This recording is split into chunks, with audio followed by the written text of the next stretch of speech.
Today marks 1 year since the devastating fire at Gabriel House assisted living residence in Fall River that killed 10 residents and left dozens injured. On July 13th, 2025, a fire broke out on the second floor of the facility before it quickly spread throughout the entire house. 10 people died due to the fire, making this the deadliest Massachusetts one in over 4 decades. Dozens of others, including residents and first responders, were injured. Investigators believe the fire could have started due to a failure involving an oxygen concentrator or the improper disposal of smoking materials. Inspection reports found no problems with sprinkler systems, fire extinguishers, exit doors, or general housekeeping. However, according to a report from the State Executive Office of Elder Affairs, the 100-unit facility had not been inspected since October of 2023.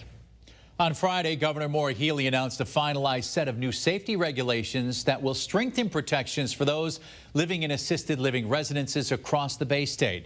Those assisted living safety reforms include annual fire inspections, fire safety instruction for staff, and simulated evacuation exercises.